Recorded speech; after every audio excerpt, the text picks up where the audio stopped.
हम बात कर रहे हैं मैग्नेटाइजेशन ऑफ इंडक्टर।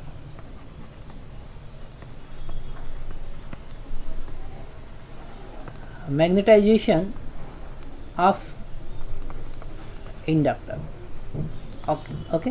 और इस टॉपिक को जनरली आप ग्रोथ ऑफ करंट भी लिख सकते हैं, okay.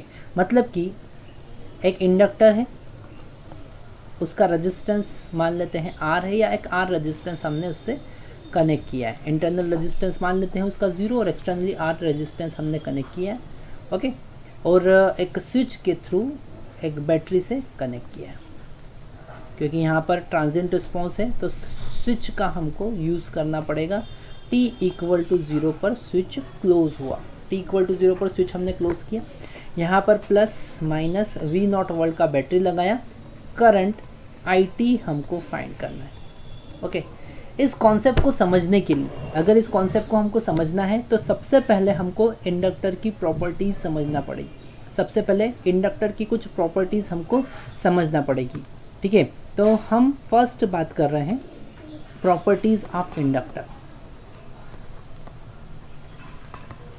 Properties of inductor, inductor की प्रॉपर्टीज़ हम देख रहे हैं, ओके। जिसमें पहली प्रॉपर्टी क्या है, फर्स्ट प्रॉपर्टी और बहुत ज़्यादा इंपॉर्टेंट प्रॉपर्टी, इसी प्रॉपर्टी के बेसिस पे आगे हम इंडक्टर को समझ सकते हैं। Inductor opposes the sudden change in current, okay.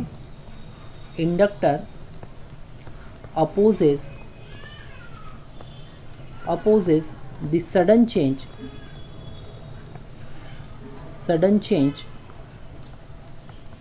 in current। मतलब कि करंट में चेंज तो होगा, चेंज तो पॉसिबल है, ये नहीं कि करंट चेंज का ही अपोज करता है, सडन चेंज का अपोज करता है।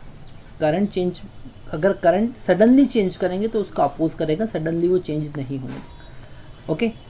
मतलब कि अगर t इक्वल टू 0 पर इस इंडक्टर में कोई करंट नहीं फ्लो हो रहा था, मतलब कि हम कहेंगे इनिशियली अनमैग्नेटाइज या demagnetize inductor, initially demagnetize inductor एक ओपन सर्किट की तरह बिहेव करता है। It behave like open circuit. कैसा बिहेव करेगा, t इक्वल टू 0 पर ये एक ओपन सर्किट की तरह बिहेव करेगा, ओके। तो ये पॉइंट हम लिखते हैं, initially demagnetize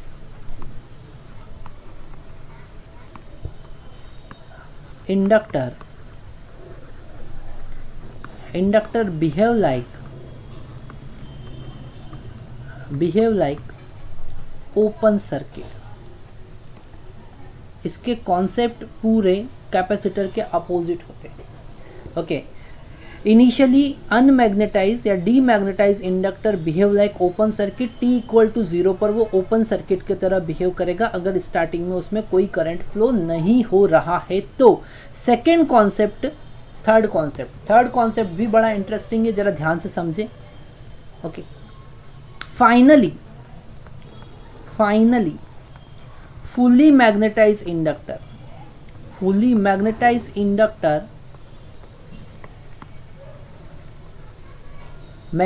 inductor behave like short circuit. वो कैसा बिहेव करेगा, शॉर्ट सर्किट की तरह बिहेव करेगा, behave like short circuit, okay. मतलब कि अगर ये इंडक्टर में I करंट फ्लो हो रहा है, मान लेते हैं I नॉट करंट फ्लो हो रहा है, ये I 0 था मतलब t इक्वल टू 0 पर, और ये I नॉट मतलब मैक्सिमम करंट, तो ये inductor t tends to infinity पर शॉर्ट सर्किट की तरह बिहेव करेगा अगर पूरा मैग्नेटाइज हो गया है तो, शॉर्ट सर्किट की तरह बिहेव करेगा, ओके। तो ये कुछ प्रॉपर्टीज़ हमको याद रखना है। इनिशियली वो ओपन सर्किट की तरह बिहेव करेगा जब वो मैग्नेटाइज नहीं है, फाइनली वो शॉर्ट सर्किट की तरह बिहेव करेगा जब वो पूरा मैग्नेटाइज है, ओके। ये दो कॉन्सेप्ट समझ में आए।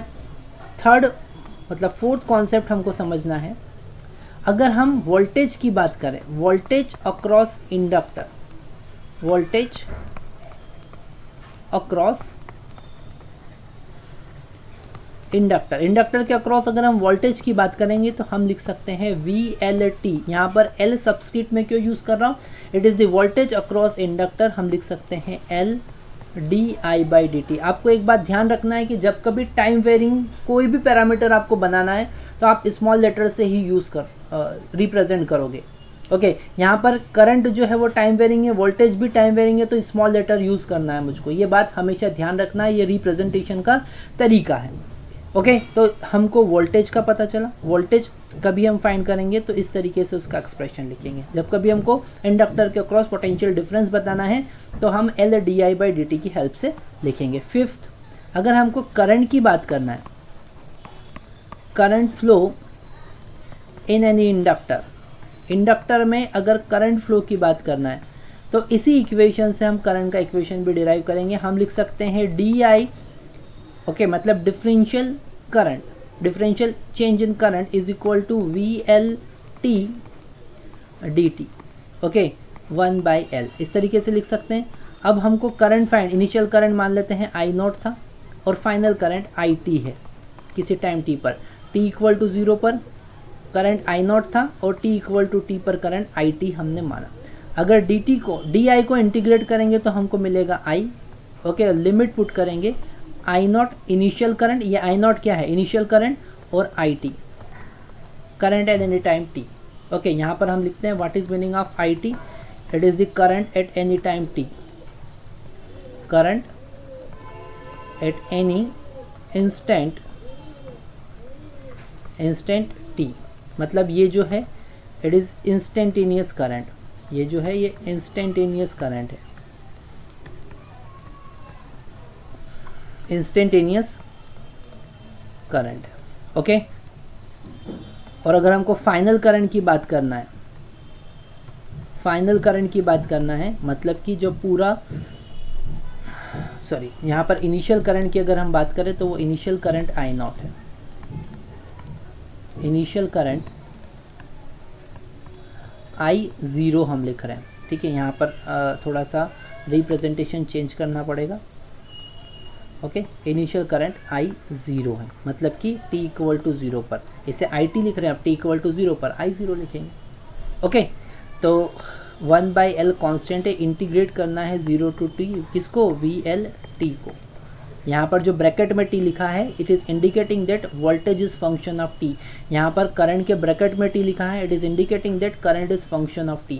तो यहाँ अपर लिमिट पुट करेंगे IT minus lower limit put करेंगे I0 is equal to 1/L integration 0 to t VT/dt। यहाँ पर VLT लिख देंगे, मतलब वोल्टेज अक्रॉस इंडक्टर। इसे और अच्छे से अगर हम समझे तो हम लिख सकते हैं IT is equal to I0, मतलब initial current, plus 1/L integration 0 to t VLT/dt, okay. ये हमारे पास करंट का एक्सप्रेशन आया। इसे समझने में थोड़ा सा तकलीफ हो सकता है पर फिर भी हमको याद रखना है, क्यों, क्योंकि ये बहुत इंपॉर्टेंट रिलेशन है, ये हम यूज़ करेंगे।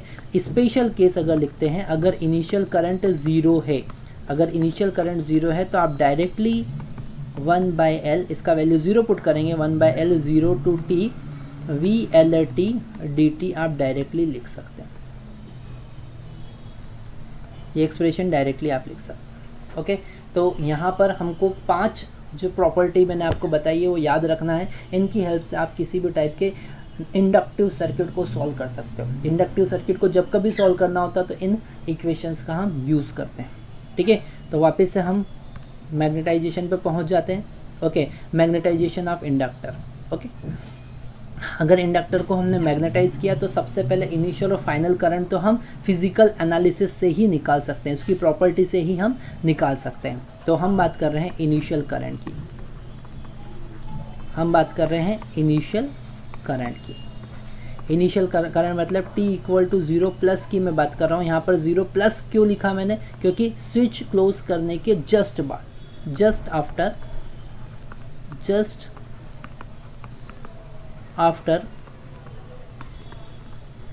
Closing the switch, just after closing the switch, switch close करने के जस्ट बाद। यहाँ पे ये छोटा सा प्लस जो लगाया है इसका यही मतलब होता है। तो सर्किट हमको पता है initially inductor behave like open circuit, तो हम ओपन सर्किट कर देंगे उसको, स्विच क्लोज हो गया, रेजिस्टेंस एज इट इज़, ये open circuit, okay open circuit. तो करंट कितना फ्लो होगा, इनिशियल करंट कितना फ्लो होगा, 0 एम्पियर। तो यहाँ पर I0 का वैल्यू कितना है, 0 एम्पियर, कितना है 0 एम्पियर। इसी फिजिकल एनालिसिस से हम फाइनल करंट अगर फाइंड करें, अगर हम फाइनल करंट फाइंड करें, इसी फिजिकल एनालिसिस से हम फाइनल करंट फाइंड करते हैं, मतलब कि t टेंड्स टू इन्फिनिटी पर, हमको पता है t टेंड्स टू इन्फिनिटी पर इंडक्टर पूरा मैग्नेटाइज हो जाएगा, धीरे धीरे धीरे धीरे चार्ज होगा, पूरा मैग्नेटाइज हो जाएगा, मैग्नेटाइज होने के बाद वो शॉर्ट सर्किट की तरह बिहेव करेगा। तो अब सर्किट कैसा हुआ, यहाँ पर V0 बैटरी लगा हुआ है, स्विच क्लोज है, रेजिस्टेंस R और इंडक्टर शॉर्ट सर्किट। आपको पता है शॉर्ट सर्किट का मतलब क्या होता है, शॉर्ट सर्किट का मतलब दोनों टर्मिनल को कनेक्ट कर देना। तो इसमें I इन्फिनिटी पे आप यहाँ पर according to Ohm's law V0/R maximum current flow होगा। ये करंट जो होगा वो क्या होगा, मैक्सिमम करंट फ्लो होगा, जिसको हम I0 लिख देते हैं, जिसको हम I0 लिख देते हैं, या इसको लिख सकते हैं हम I max, maximum current flow होगा V0/R। तो करंट 0 से मैक्सिमम पे पहुंच रहा है, मतलब कि इंडक्टर धीरे धीरे धीरे धीरे क्या हो रहा है, मैग्नेटाइज हो रहा है। और मैंने आपको बताया था जो मैग्नेटाइजेशन होता है ये एक्सपोनेंशियली होता है, मैग्नेटाइजेशन जो होता है वो एक्सपोनेंशियली होता है। मतलब कि अगर आप करंट और वोल्टेज, करंट और टाइम के बीच में ग्राफ प्लॉट करें, यहाँ पर IT और T के बीच में ग्राफ प्लॉट करें, तो करंट एक्सपोनेंशियली इंक्रीज होके सेचुरेट हो जाएगा, कहाँ तक, मैक्सिमम करंट तक। तो जो ग्राफ बनेगा वो एक्सपोनेंशियली इंक्रीजिंग ग्राफ बनेगा। ऐसा ये ग्राफ जो बनेगा वो एक्सपोनेंशियली इंक्रीजिंग ग्राफ बनेगा। ग्राफ कैसा बनेगा, एक्सपोनेंशियली इंक्रीजिंग ग्राफ बनेगा। तो इस IT का इक्वेशन जो होगा वो होगा I0, या इसको I मैक्स लिखेंगे, I max in the bracket 1 minus e⁻ t/τL। अब यहाँ पर टाउ L क्या है, टाउ L को हम लिखेंगे R/L, सॉरी L/R लिखा है, टाउ L को लिखेंगे L/R। It is called time constant, it is called time constant of RL circuit. RL circuit का ये टाइम कांस्टेंट है टाउ L। तो ये करंट का इक्वेशन हम इस तरीके से भी लिख सकते हैं, IT is equal to I max in the bracket 1 minus e⁻ RT/L। इस तरीके से भी आप लिख सकते हैं। अगर ये कॉन्सेप्ट आपको समझ में आते हैं तो आप transient response condition, transient response और ये ग्रोथ ऑफ करंट और डिके ऑफ करंट के क्वेश्चन बहुत इजीली कर सकते हैं।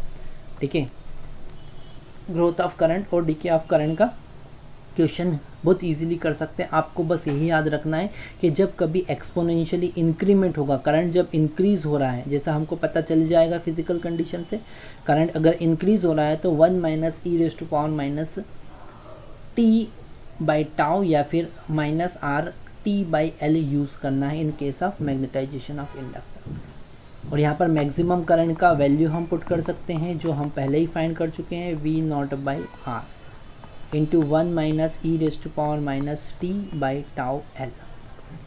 यहाँ पर टाउ L लिखना इसलिए ज़रूरी है क्योंकि टाउ C भी होता है, कैपेसिटर का भी टाइम कांस्टेंट होता है, RC नेटवर्क का भी टाइम कांस्टेंट होता है। ओके, तो अगर हम टाइम कांस्टेंट को डिफाइन करें तो कैसे डिफाइन करेंगे वो भी हम समझ लेते हैं। अगर हम t का वैल्यू टाउ पुट कर देते हैं, what is meaning of time constant, time constant of RL network का अगर हमको टाइम कांस्टेंट डिफाइन करना है तो हम कैसे डिफाइन करेंगे। Time constant tau L is equal to R/L होता है, सॉरी L/R होता है, वापस से गलती हुआ, R/L नहीं L/R होता है। ओके, मतलब कि हेनरी पर ohm, henry by ohm second होता है। आप याद रखना, henry divided by ohm is equal to second होता है। यहाँ से हम ये भी लिख सकते हैं। ओके, तो अगर आपने इस करंट में t equal to tau put किया है, put t equal to tau L, तो current I tau L, I tau यहाँ पे सबस्क्रिप्ट यूज़ कर रहे हैं, यहाँ पर एल जो सबस्क्रिप्ट यूज़ किया है, it is indicating the time constant of R L network, inductor network का, इंडक्टिव नेटवर्क का टाइम कांस्टेंट है। ये जो एल यहाँ पर सबस्क्रिप्ट यूज़ कर रहे हैं, इसका मतलब आपको समझ में आ रहा होगा, okay, which is equal to I max in the bracket 1 minus e raise to power minus 1 मिला, 1 minus e raise to power minus 1 मिला, और e raise to power minus 1 का वैल्यू कितना होता है, e raise to power minus 1 का, तो e raise to power minus 1 का वैल्यू होता है 0.37, ओके। तो हमको यहाँ पे मिला आई टाउ, हमको यहाँ पे मिलता है I tau L is equal to I max into 0.63, okay. मतलब कि अब अगर हम टाइम कांस्टेंट को डिफ़ाइन करें, तो टाइम कांस्टेंट को किस तरीके से डिफ़ाइन कर सकते हैं, वो टाइम जिसके बाद में करंट जो है वो मैक्सिमम करंट का 63% हो जाता है। मतलब कि यहाँ पर t equal to tau L पर करंट मैक्सिमम करंट का 63% ऑफ आई मैक्स हो जाएगा, 63% ऑफ आई मैक्स हो जाएगा। इसका डेफिनेशन हम लिख भी सकते हैं, कैसे डिफाइन करेंगे टाइम कांस्टेंट को, टाइम आफ्टर विच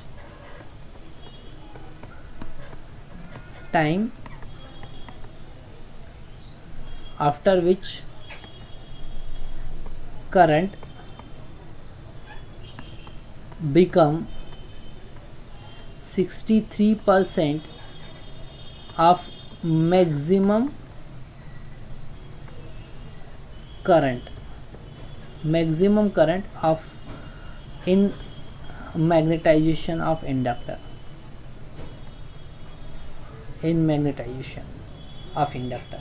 इस तरीके से हम टाइम कांस्टेंट का डेफिनेशन भी लिख सकते हैं, जो इक्वेशन मैंने आपको बताया I T is equal to I max 1 minus e raise to power minus t by tau, या फिर I max in the bracket 1 minus e raise to power minus are t by L, ये equation हम derive भी कर सकते हैं।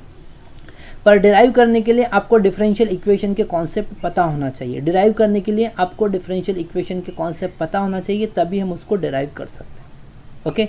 तो क्या कॉन्सेप्ट हम डिफरेंशियल इक्वेशन के यूज़ करते हैं, ज़रा देख।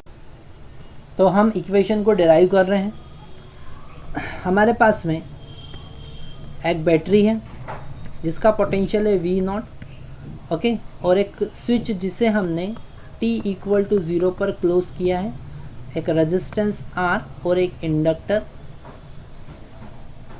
L को सीरीज में कनेक्ट किया, ओके। तो किसी इंस्टेंट पर मान लेते हैं करंट IT फ्लो हो रहा है, ज़रा ध्यान से आपको सारी चीज़ों को समझना। Consider at any instant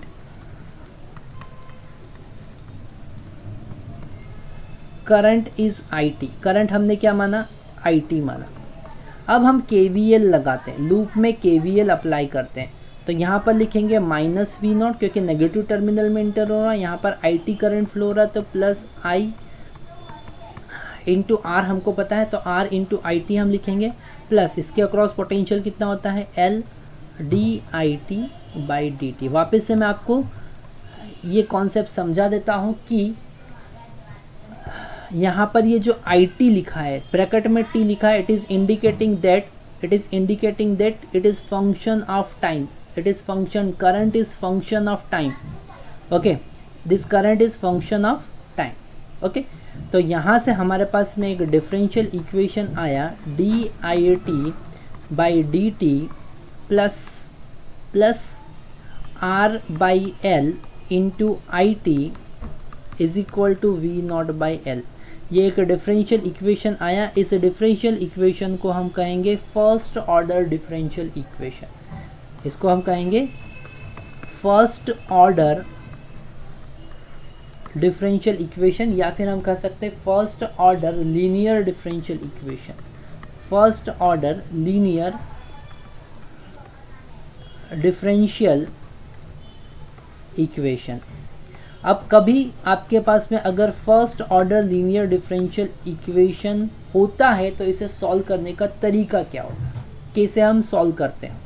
okay, bio वाले स्टूडेंट डायरेक्टली रिलेशन याद रख सकते हैं जो हमने लास्ट स्लाइड पे देखा कि करंट का एक्सप्रेशन क्या आएगा। ये डेरिवेशन आप नहीं देखेंगे तो भी चलेगा, पर अगर इसे समझते हैं तो आपका बहुत ज़्यादा फ़ायदा होने वाला। ओके, तो सबसे पहले हम देखते हैं how to solve linear differential equation. Linear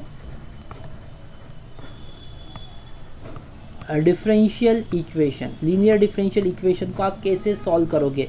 अगर आपके पास में dy बाई डी एक्स है, इक्वेशन क्या, dy by d x plus p into y is equal to q. ये p और q x और y के फंक्शन हो सकते हैं, तो यहाँ पर सबसे पहले हम एक इंटीग्रेटिंग फैक्टर फाइंड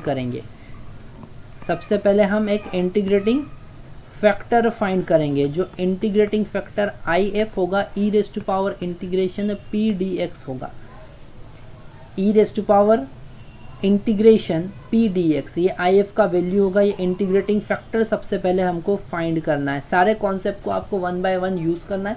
सबसे फर्स्ट हम बात करेंगे इंटीग्रेटिंग फैक्टर की। सबसे पहले हम फाइंड करेंगे इंटीग्रेटिंग फैक्टर। तो सॉल्यूशन क्या होगा, सॉल्यूशन ऑफ डिफरेंशियल इक्वेशन क्या होगा, सॉल्यूशन ऑफ इक्वेशन क्या होगा, इस डिफरेंशियल इक्वेशन का सॉल्यूशन क्या होगा, इस डिफरेंशियल इक्वेशन का सॉल्यूशन होगा y into integrating factor is equal to integration q into integrating factor into d x plus एक कॉन्स्टेंट c।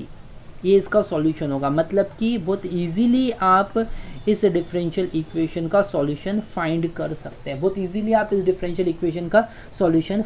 सकते हैं। ओके, तो हमारे पास जो इक्वेशन आया था वो आया था d I t by d t plus R by L into I T is equal to we not by L. तो यहाँ पर जो स्टैंडर्ड इक्वेशन है, जो जनरल इक्वेशन है, उससे हम इसको कंपेयर कर सकते हैं। तो y की जगह पर हमको मिलता है आई टी, ओके, x की जगह पर हमको मिल रहा है t, q is equal to हमारे पास में है वी नॉट बाई एल और p इज इक्वल टू हमारे पास में है r बाई एल। तो सबसे पहले हम इंटीग्रेटिंग फैक्टर फाइंड करते हैं। वो होगा e raise to power integration r by L into d t. मतलब हम लिख सकते हैं e raise to power r by L और dt का इंटीग्रेशन क्या होगा, t। ओके, इंटीग्रेटिंग फैक्टर हमने फाइंड किया। अब हम सॉल्यूशन फाइंड करते हैं। तो सॉल्यूशन हमारे पास में क्या होता है, सॉल्यूशन हमारे पास में होगा, यहाँ पर सबसे पहले हमने इंटीग्रेटिंग फैक्टर का वैल्यू फाइंड किया e raise to power r by L into t. Integrating factor का वैल्यू फाइंड किया। अब सॉल्यूशन क्या होगा, तो सॉल्यूशन होता है y मतलब कि I T into integrating factor मतलब e raise to power r by L into t. y into integrating factor, y की जगह पर हम आई टी यूज़ कर रहे हैं, तो I T into integrating factor is equal to integration q का value V not by L था, इंटू इंटीग्रेटिंग फैक्टर मतलब e raise to power r by L into t था, इंटू डी टी प्लस एक constant हमारे पास में c आया। तो यहाँ पर I T into integrating factor r by L into T is equal to we not by L constant है, और e raise to power r by L T का इंटीग्रेशन क्या होगा, e raise to power r by L T का integration वही होता है divided by हम जो t का कोफिशिएंट है उससे डिवाइड कर देंगे, okay, plus constant c as it is. ये थोड़ा सा कॉन्सेप्ट आपको समझना पड़ेगा। e raise to power x का इंटीग्रेशन और e raise to power ax का इंटीग्रेशन कैसे करना होता है, ठीक है।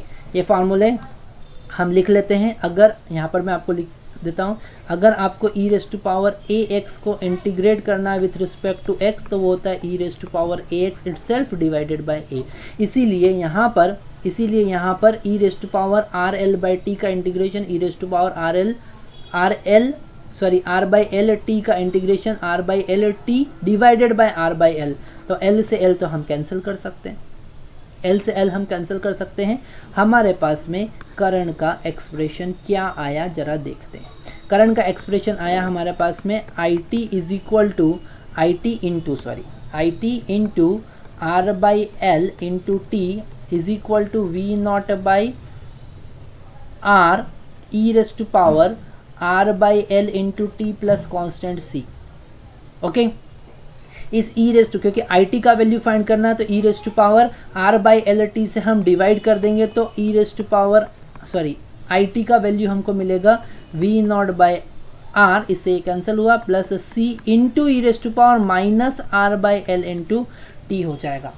हो सकता है कि ये एक एक्सप्रेशन समझने में थोड़ा सा आपको तकलीफ हो, तो इसे मैं नेक्स्ट पेज पे ले लेता हूँ और हम वापस से ये कॉन्सेप्ट एक बार फिर से देखते हैं। तो यहाँ पर नेक्स्ट पेज पे मैंने ले लिया है इसको। अब ज़रा ध्यान से इसको हम देखते हैं। ये जो डायरेक्टली मैंने लिख दिया है इसको मैं अभी रब कर देता हूँ। हमारे पास में ये सॉल्यूशन आया था, ठीक है। अब हम इस ई raise to power are by l से डिवाइड कर रहे हैं, तो ई raise to power are by l से जब हम राइट हैंड साइड को डिवाइड करेंगे तो v not by R E raise to power are by L into t divided by e raise to power are by L into T plus c divided by e raise to power are by L into T हमको मिला।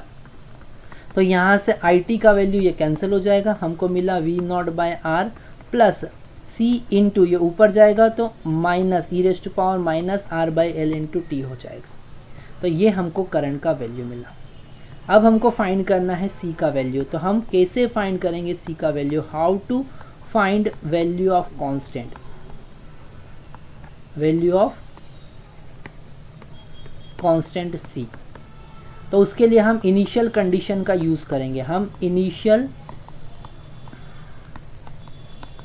Condition का use करेंगे क्योंकि हमको पता है initial current कितना था, 0। मतलब अगर हम t इक्वल टू 0 पुट करेंगे तो करंट का वैल्यू यहाँ पर कितना पुट करेंगे, 0।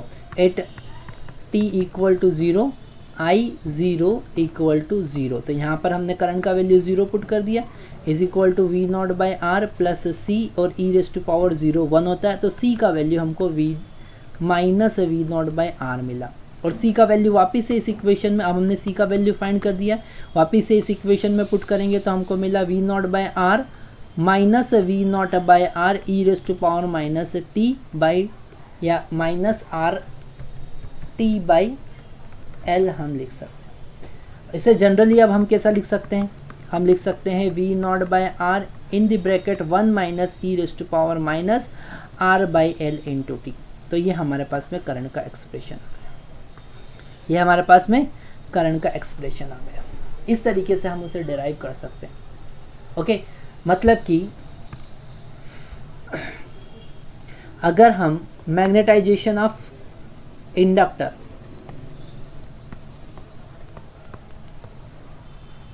मैग्नेटाइजेशन ऑफ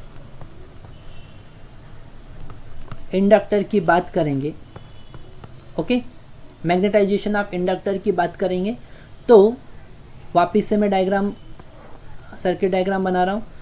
यहाँ पर हमने एक बैटरी लिया वी नॉट, एक स्विच से इस रेजिस्टेंस आर के थ्रू हमने इंडक्टर को कनेक्ट किया R. Okay, t equal to 0 पे अगर हमने स्विच को क्लोज किया तो करंट फ्लो होने लगेगा आई टी, और उस आई टी का अगर हम ग्राफ प्लॉट करेंगे, उस आई टी का अगर हम ग्राफ प्लॉट करेंगे, ये हमने लिखा आई टी। ओके, तो ग्राफ कैसा मिलेगा? ग्राफ हमको मिलेगा एक्सपोनेंशियली इंक्रीजिंग, ग्राफ हमको मिलेगा एक्सपोनेंशियली इंक्रीजिंग, कुछ ऐसा। ओके, ग्राफ हमको मिलेगा और यहाँ पर आई मैक्स करंट हमने लिखा था, ठीक है, और इसका एक्सप्रेशन हमने क्या लिखा था, आई मैक्स जिसका वैल्यू कितना होता है, V not by R in the bracket 1 minus e raise to power minus R by L into t. ये करंट का हमारे पास में ग्राफ पता चला और करंट का इक्वेशन पता चला। तो जब कभी आप ग्रोथ ऑफ करंट की बात करेंगे इन इंडक्टर तो you have to use this equation, you have to use this equation. Now now if you want to find the potential across inductor, तो नेक्स्ट हम बात कर रहे हैं what will be the potential